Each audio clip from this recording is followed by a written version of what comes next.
Something that I value, and this is probably another thing that will feel abnormal, and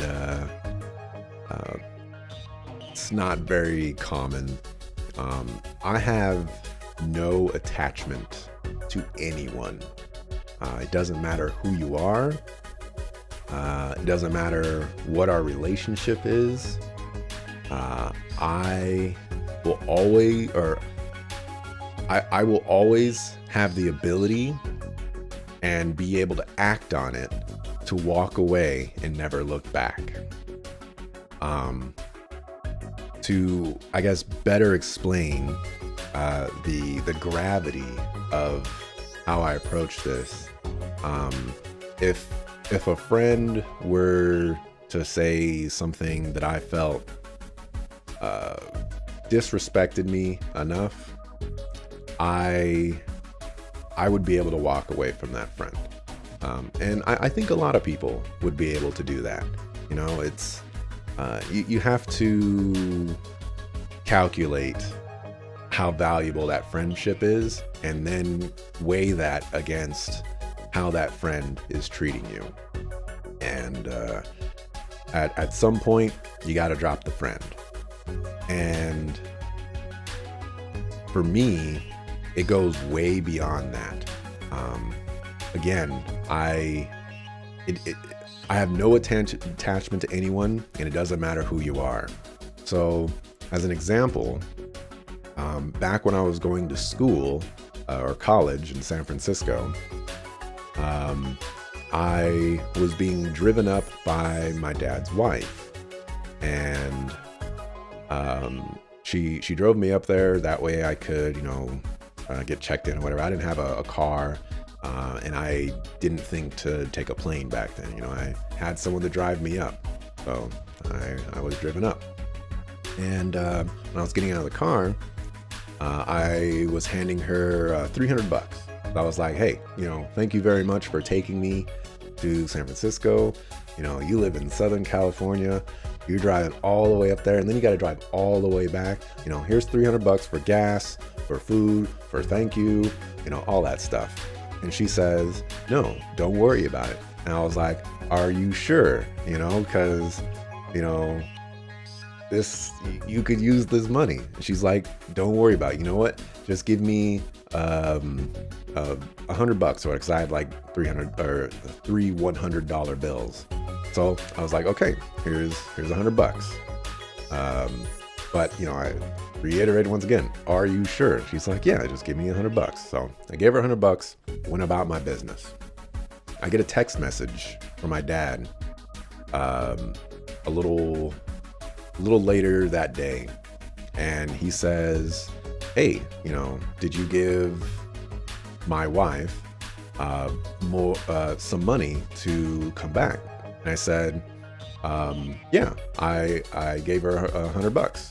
And he said, well, why didn't you give her more than that? And I said, well, because I tried to give her $300, but she said no, just give me 100, and I'll be fine, blah blah blah.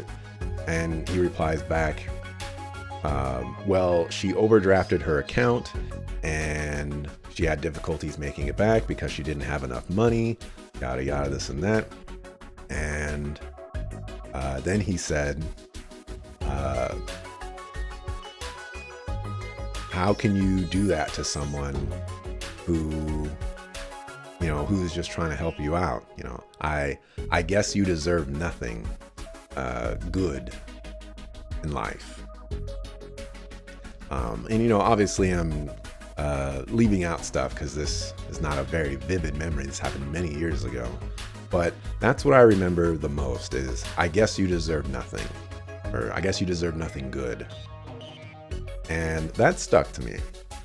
It was at that moment that I dropped all communication with my dad. And I have not spoken to him since 2011, I believe.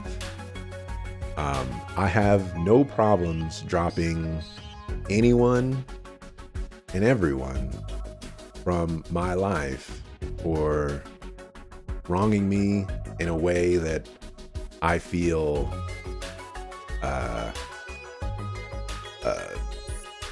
is too much. And you might think to yourself, and you're like, well, he just said you deserve nothing. You know, what's wrong with that? Well, I think a lot of people don't really put enough weight on what people say and how people say it. And obviously this is verse with text messages and whatnot. But I look to some people to do things certain ways. And because my attachment to people is so there's not much weight to it, certain people saying certain things are going to be weighted higher because I looked to them to fill in certain roles. If you're my dad, you know, you should never tell your son that you deserve nothing good. And so I basically just dropped him from my life. I never called him. I never texted him. I never spoken to him ever again. And to this day, I've still not spoken to him ever again. And we're in August 2020. The interesting thing about that as well is I have also not received any communication back from my dad. He has spoken to his wife, who I have a very good relationship with, and she has spoken to me, and she tells me like, oh, your dad was wondering how you're doing, you know, all this other stuff. And it goes back to communication is a two-way street for me. I don't know why he's not reaching out to me. If he wanted to apologize to me, then he can go down that road. But I don't need my dad in my life to go about my life. So it wasn't very hard at all for me to just drop him by the wayside and go about my business. I'll give you another example. I've mentioned that my mom is probably the person that I'm closest with in my entire life. So you might see where this is going. There was a point where my mom got a promotion in her job after X amount of years. You know, it was like way overdue. And she needed to move to New Jersey to get said promotion. You know, obviously they can't move her into a promotion within state or even like the next state over. You know, they got to move her all the way across the country. So she needed a little help with that.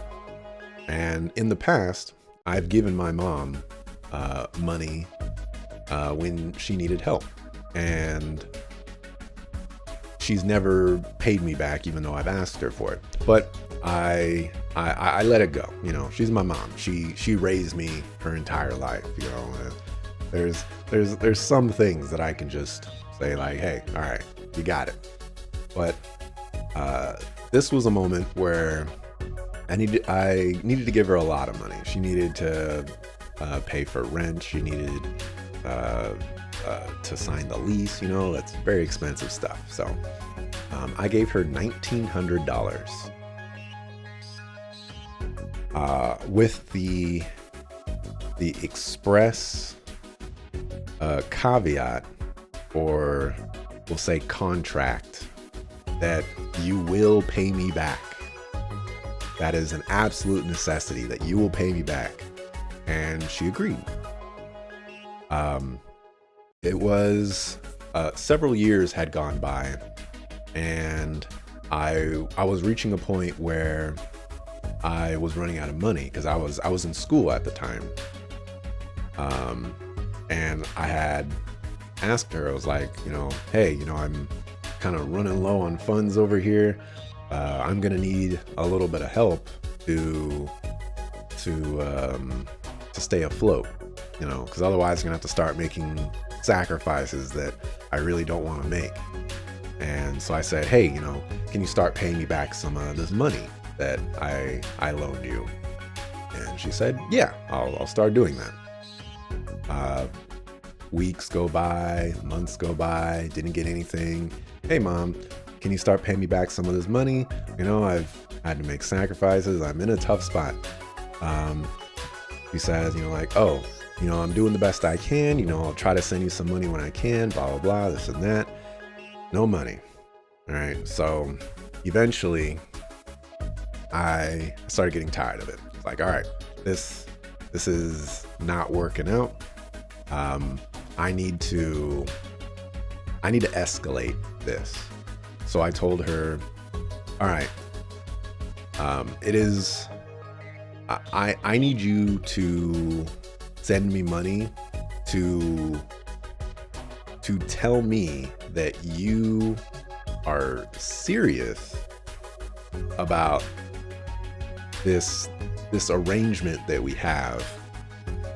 And I said, if you are not able or capable or willing to send me money, then our communication is done. I won't speak to you. I won't communicate with you. We're just going to be done. And she once again acknowledged, like, okay, I will do what I can to start sending you what I can. And I still wouldn't get anything. So I told her point blank, it's clear that you don't take me seriously enough to think that I won't drop you from my life completely over something that I just want you to acknowledge that you are actually taking this seriously.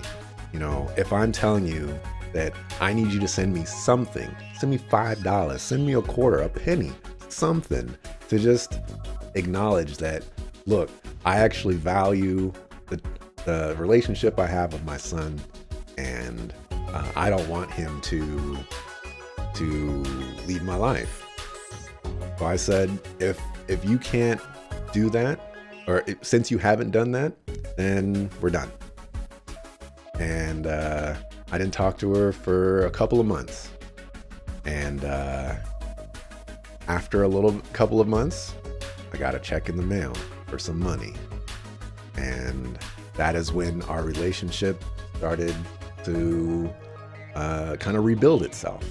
And not too long ago, actually, I believe it was yesterday, I got the last check in for the money that I gave her. That $1,900 that I gave her was probably around 2012, 2013. And this is 2020 right now. I got the final check to repay the $1,900 just yesterday, August 1st. And yeah, it's a little bit of an interesting kind of situation there, finally getting my money back, but also kind of illustrating that it really doesn't matter who you are. I am more than capable of moving on with my life without needing or feeling the necessity to communicate with other people. I'm a very isolated person. I don't feel the need to be around people or to communicate with people to feel better about myself or feel that I need that communication. So there you go. If I guess maybe a warning shot to people who are my friends or want to be my friends, in combination with some of the other values and traits that I've exhibited already. If you ever did something to me that I felt wasn't going to work, then I have no problems just dropping you for the rest of your life, my life, and we can go about our business. There you go.